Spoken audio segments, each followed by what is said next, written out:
Join us for a review of the all-new Hyundai i20. Let's go!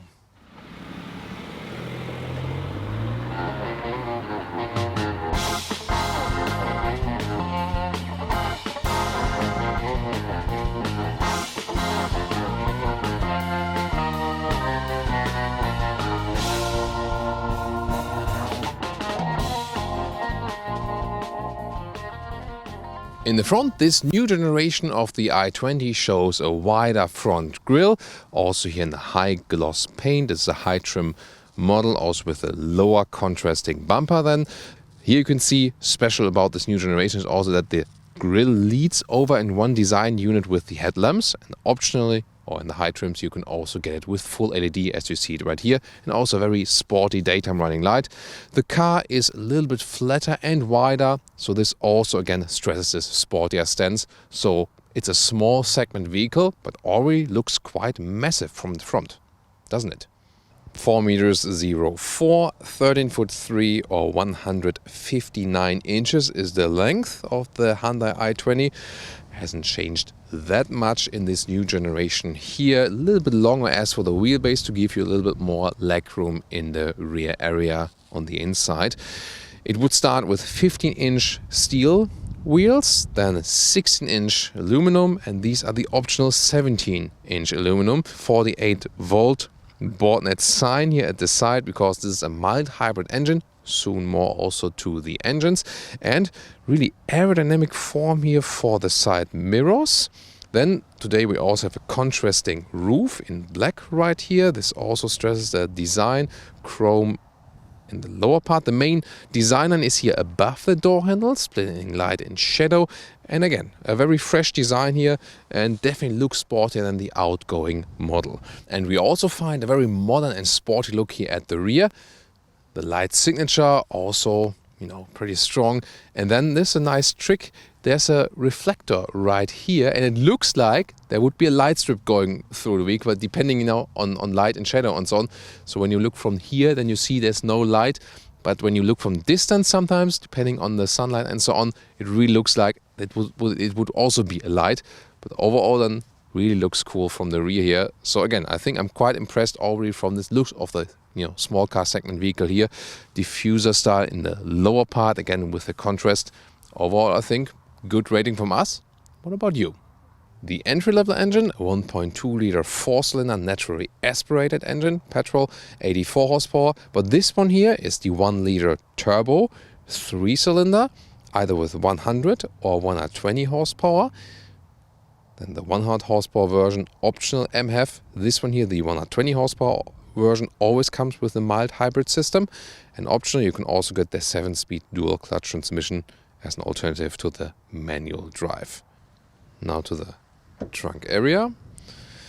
We have a luggage setup for you, so you can very well imagine what does fit in there and what not. Yeah, backpack a little bit squeezed right here. And let's also unload that. You can see how it looks like empty. Like this and like this. Whoa! So, and here is also like this practical net you can get. And then you can put this here up, and this is actually when you have the 48-volt board net here with the mild hybrid system. Then this is here the battery, lithium-ion, also the big one for the mild hybrid buffer. So otherwise, if you don't go for the mild hybrid system, you could also fit a replacement tire in here.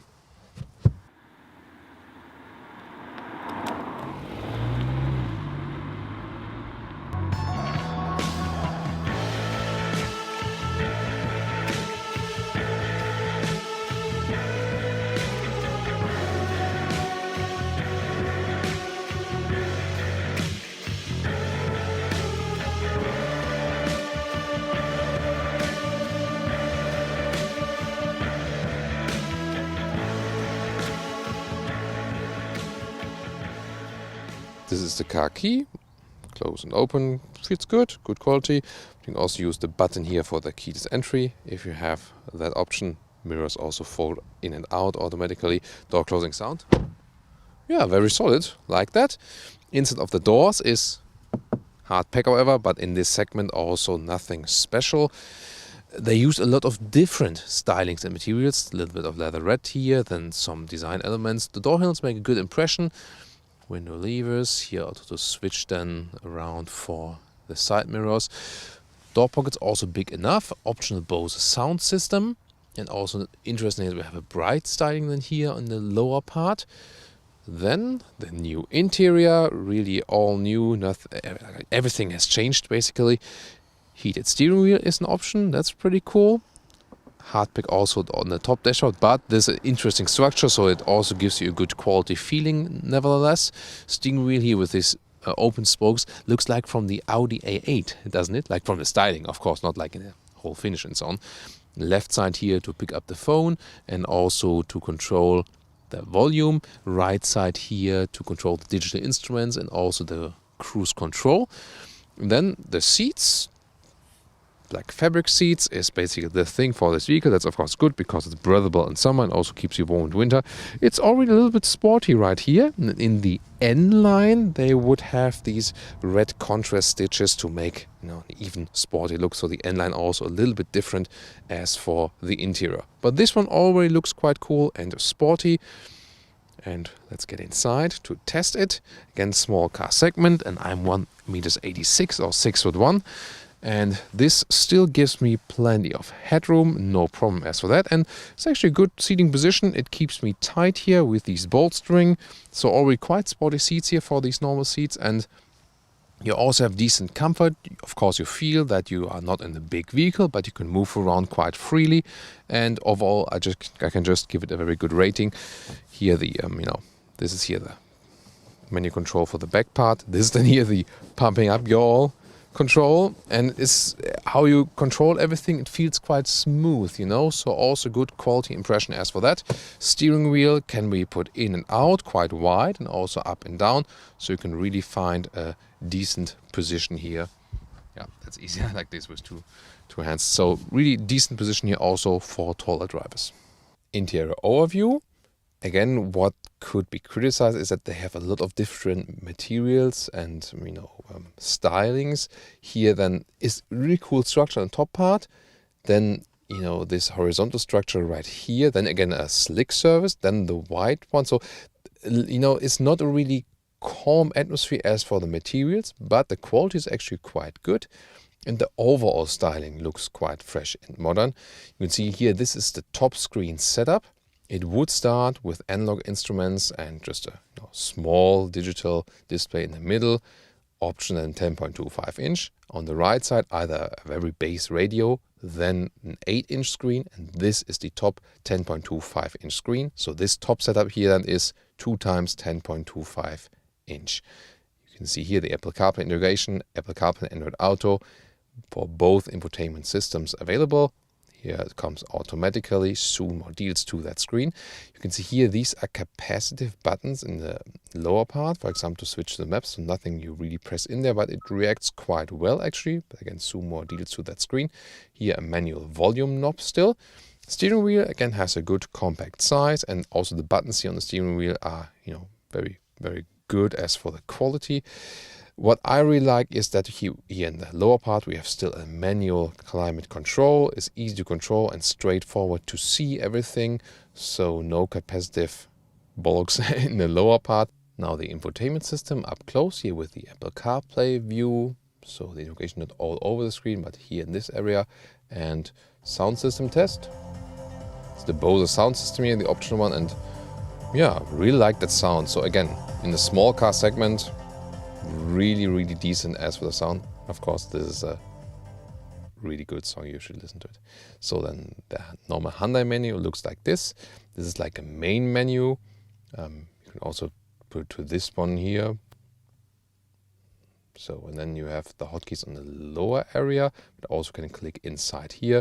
This is also another climate visualization here, for example. So when I put the climate unit on, but that is not really necessary. So usually you just look at what's happening in the lower area. That's the home menu again. Map hotkeys like this. The Hyundai and Kia sat-navs, they are maybe not the best ones, but here it does the job. You can see pinch and zoom also works. Could be a little bit more responsive, but overall I think quite okay. You can also assign, this hotkey here, for example, the Apple CarPlay would be the most useful thing to do, I think. Setup here, you can go to this and then, for example, also change the sound settings and so on. So overall, I think very well usable what they've done here. The smaller 8-inch screen, however, I think will also do the job if you don't want to spend the extra money for the bigger one. Then the digital instruments, also very nice for the view and straightforward to use. The drive modes, change it here, for example, the like this. Comfort drive mode, here the sport drive mode, sporty gauges, or also the eco drive mode. So I think interesting visualizations they found here. Let's check out the rear compartment. Pretty slim, these doors here. Interesting, there's also an option for a heated seat here in the rear, 2 level. That's for a small car, wow. Very nice that you have these options. Then the same design here as for the rear, also with these white contrast stitches then here, which would be the red contrast stitches in the N line. And everything easy and solid. Let's see, since you have a little bit longer wheelbase, you also have a little bit more room in the rear for your legs in this new generation. And you see here, you can easily drive this car with 4 tall adults. So the package is actually quite good.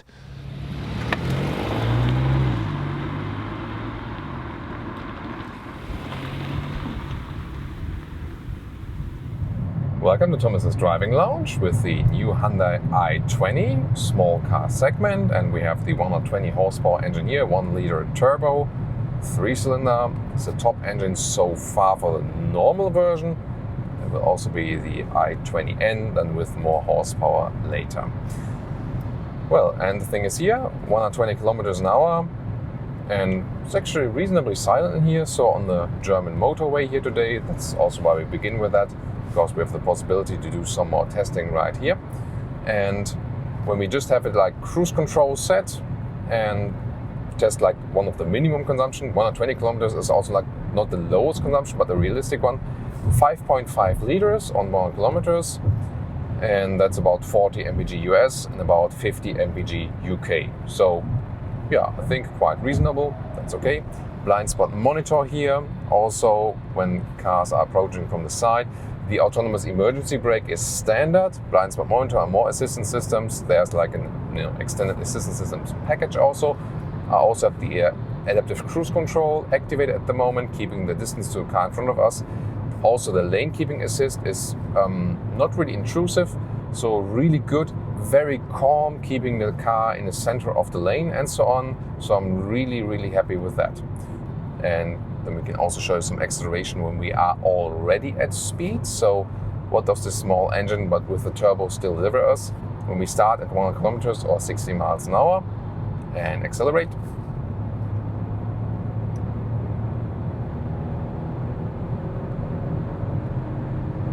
Plop, that's 130 kilometers an hour, 80 miles an hour. You see, with the turbo we still have some acceleration. But if I would have a moment now like where I really need to get to the other lane in a fast way, that would not really work. But I mean, it's a small car segment and the power for that is enough. But it also shows you that this, when you drive motorway, this 1 liter turbo 3-cylinder is the suitable choice.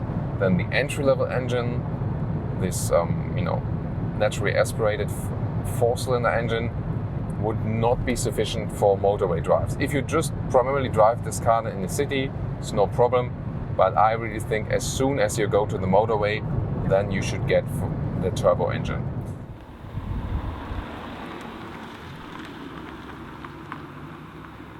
And now to our conclusion for today with the all-new Hyundai i20. From the exterior, definitely a fresh and a sporty styling, and it looks actually bigger and, with a sportier stance that you would actually expect in this segment. And I think that's actually quite nice. Interior, with a clear overview in the interior, also good build quality. Yeah, of course, there's also a lot of hard plastics, but again, you also have to keep the price low. But overall, every solid, solid things from the looks and also easy to control.